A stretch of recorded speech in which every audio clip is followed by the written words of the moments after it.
Hello, children. You are welcome to the Digi classes of Christ Church Convent Higher Secondary School, Gadawara. I am Amit Toshniwal. This video is for class 11th, subject Economics, chapter number 2, Collection of Data, part 1.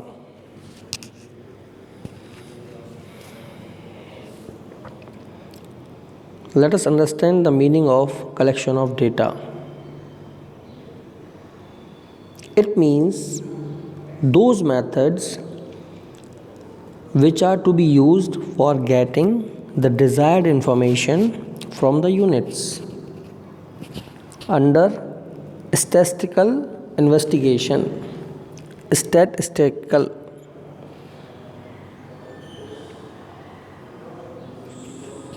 Which method has to be adopted? It depends on the nature of data, objective of research, and scope of inquiry, and most importantly, availability of money and time. When any data is collected, so it is collected for some purpose. There is a cause, a reason behind it. Then only collection is made. And to collect the data, some methods are used. Which method has to be used? It depends on the nature of data. It depends on the objective. Objective means purpose, goal, target, and what inquiry has to be made. And it all can be done in association with money, resources, and availability of time. There must be a deadline to finish a job. कुछ ना कुछ तो रहेगा ना. तो ये सारी बातों को ध्यान में रख के डेटा का कलेक्शन किया जाएगा किसी पर्पस के लिए, कोई उससे अपन को कंक्लूजन ड्रॉ करना है तब. तो दो टाइप के डेटाज होते हैं, primary and secondary. Primary means which are being collected by the investigator originally for the first time for his own use exclusively. It means they are collected for the inquiry itself. An investigator is collecting himself, not taking the help of any other source. No mediator is there. Directly collected by the investigator.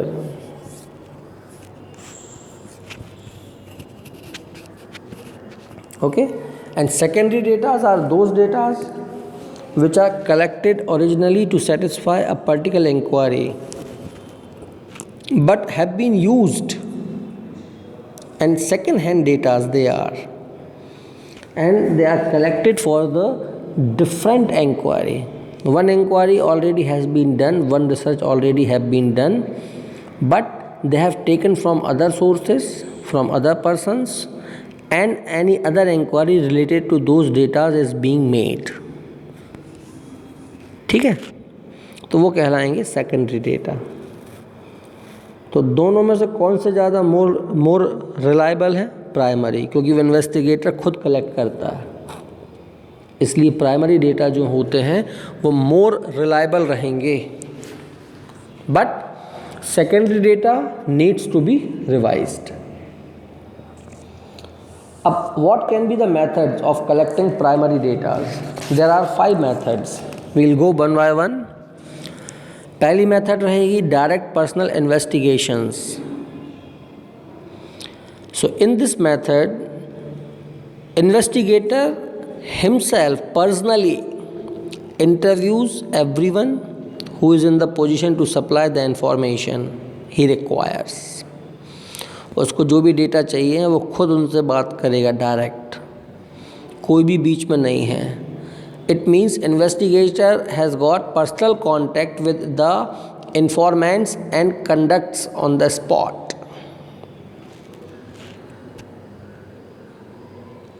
And these data, when the data are collected by this method, it is suitable when the inquiry is limited and nature of inquiry is confidential, and maximum accuracy has to be gained.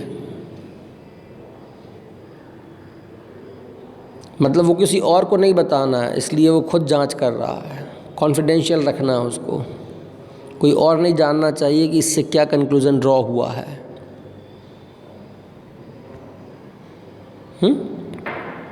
So he does it without any बायस।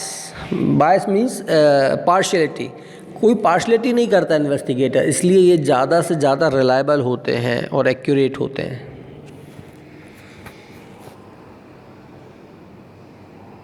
अब क्या advantages हैं इसके?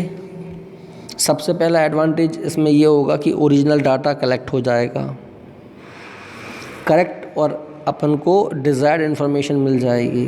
Uniformity रहेगी data collection में, क्योंकि वो एक ही आदमी कर रहा है। जो भी एडजस्टमेंट करना है वो इजीली हो सकते हैं इन्वेस्टिगेटर के द्वारा। सारे मतलब जो भी एडजस्टमेंट करना है जो डेटा लिया है उसमें।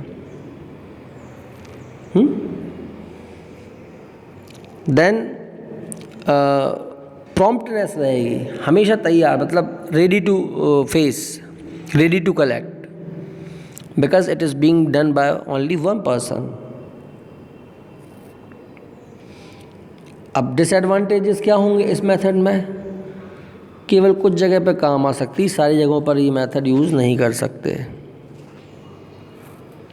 दूसरा, इसमें इन्वेस्टिगेटर की प्रेजेंस बहुत कंपलसरी है, बिना उसके काम नहीं चलेगा। तीसरा सबसे बड़ा, बहुत ज़्यादा समय भी लगता है और पैसा लगता है इस मेथड में डेटा कलेक्ट करने के लिए। चौथा, हो सकता है कि इन्वेस्टिगेटर खुद कोई पर्सनली बायस कर दे, कोई पार्शलिटी कर दे, वो ये पॉसिबिलिटी है, जिससे कि रिज़ल्ट जो होगा वो बैडली अफेक्टेड हो जाएगा।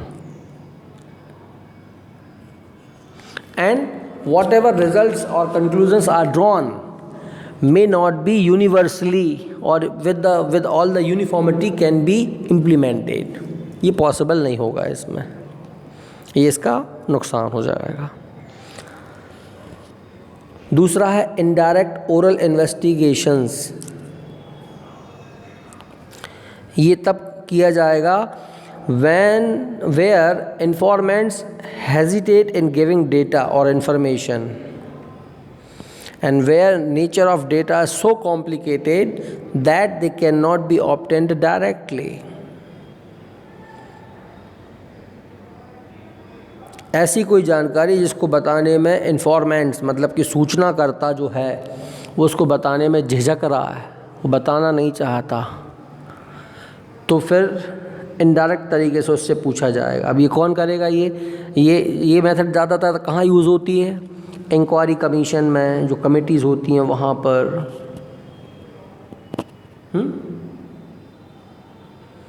तो जब ये डेटा कलेक्ट किए जाएं और जिनसे ये पूछा जाए तो उनको फैक्ट्स के बारे में पूरा नॉलेज होना चाहिए प्रॉब्लम की, वो प्रिजुडाइज्ड नहीं होना चाहिए। प्रिजुडाइज्ड मतलब पहले से उनके मन में कोई अजम्पशंस, खुद की विचार या अवधारणा उस फैक्ट के बारे में नहीं होना चाहिए। Those who can express themselves very correctly, मतलब जो आसानी से उस चीज़ को बता सकते हैं, एंड उसमें मिर्च मसाला लगा के ना बताएं। There should not be any tint or they should not get any color of bias means intentionally. तो ओरल वाली मेथड ठीक रहेगी। इससे फ़ायदे कौन कौन से होगा? वाइड कवरेज हो सकता है, इकोनॉमिकल है, मनी और टाइम दोनों बचता है ना। फिर न्यूट्रलिटी है इसमें बायस नहीं हो सकता इन्वेस्टिगेटर के द्वारा, क्योंकि कोई इन्फॉर्मेटर जो है वो भी इसमें कोई भेदभाव नहीं कर सकता। फिर डेटास कलेक्ट करने के बाद हम इसमें या डेटास कलेक्ट करते समय एक्सपर्ट की एडवाइस लेते हैं। तो दोनों तरफ से अपन ये एडवाइस लेते हैं, इसलिए प्रॉब्लम्स कैन बी एज सर्टेन्ड। फिर कुछ डिसएडवांटेज भी हैं। इनडायरेक्ट इन्फॉर्मेशन है, तो अब उसका नाम ही इनडायरेक्ट है, तो अपन इसकी बुराई नहीं है, लेकिन अब चूँकि लिमिटेशंस बताना है कुछ ना कुछ, इसलिए अपन बात कर रहे हैं। ठीक है, एक ही इसमें बुराई हो सकती है बस। फिर तीसरी मेथड इसमें आ जाएगी तुम्हारे पास, इंफॉर्मेशन थ्रू करस्पॉन्डेंट्स। इसमें क्या होता है, जो इन्वेस्टिगेटर होता है वो खुद ही लोकल करस्पॉन्डेंट अपॉइंट करता है डिफरेंट पार्ट्स में, जहाँ से उसको इंक्वायरी कलेक्ट करना होती है।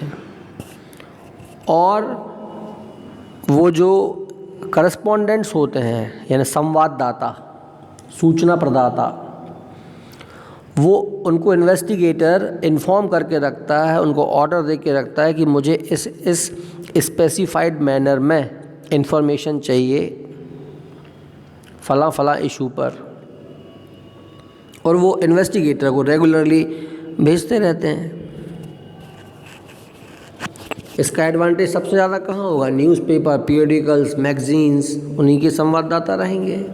गवर्नमेंट इसको यूज़ कर सकती है इस मेथड को, जैसे उसको बाकी की चीज़ों की जानकारी लेना हो, जैसे जनगणना करना हो, सेंसस वगैरह हो गया, एग्रीकल्चर प्रोडक्शन के बारे में जानकारी करना हो, डेयरनेस, महंगाई, प्राइस राइज के बारे में बात करना हो।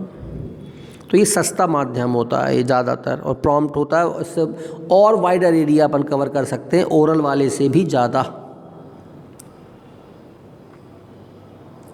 फिर डिसएडवांटेजेस क्या होगा, ओरिजिनल डेटा नहीं मिलेंगे आपको इससे।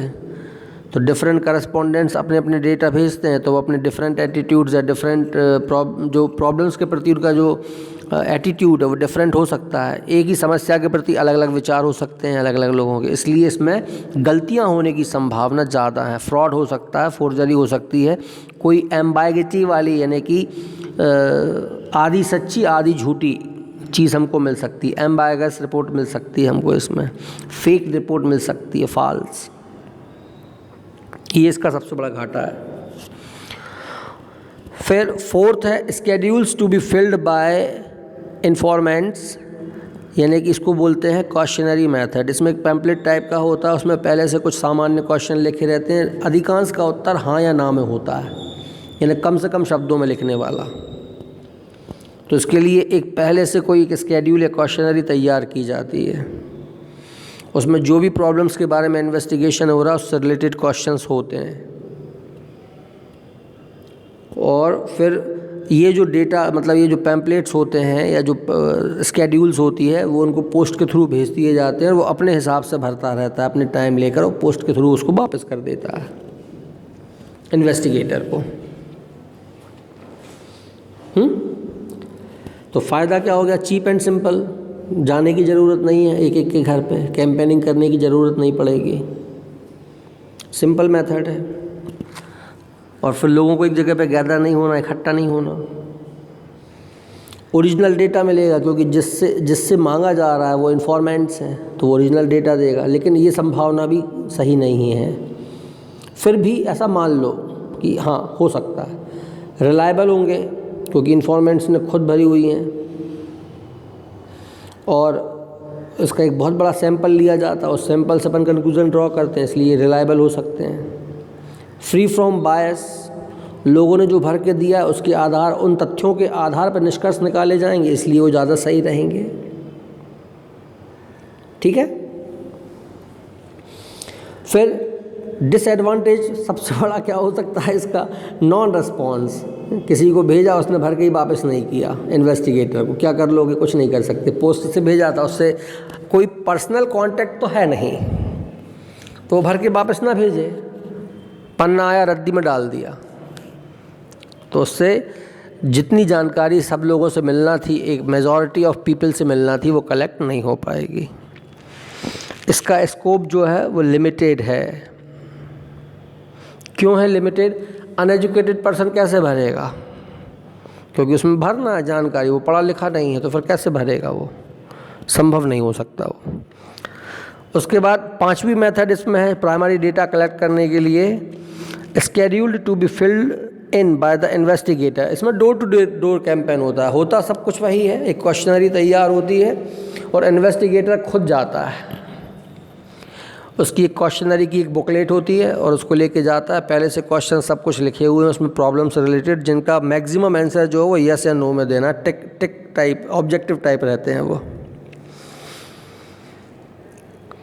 तो वो खुद चला जाता है। तो इसके एडवांटेजेस क्या क्या हो गए, वाइड एरिया कवर करता है, ट्रू एंड रिलायबल आंसर्स मिल सकते हैं, ट्रेंड और एक्सपीरियंस पर्सन जाते हैं इनको कलेक्ट करने के लिए, इसलिए हाई डिग्री ऑफ एक्यूरेसी रहेगी। पर्सनल बायस इसमें नहीं हो सकता, ठीक है। पर्सनल बायस मतलब कि वो अपने मन से कुछ भी, अपना खुद का भेदभावपूर्ण तरीके से नहीं हो सकता। ये है, इसमें ट्रू आंसर्स मिल सकते हैं उसमें, ये एक बहुत बड़ा इसका फैक्ट हो जाएगा। अब इसके बाद अपन पढ़ेंगे कि कौन कौन से फैक्टर्स ऐसे होते हैं जो कि डेटा कलेक्ट करने में अफेक्ट करते हैं, तो वो अपन नेक्स्ट वीडियो में देखेंगे। Thank you.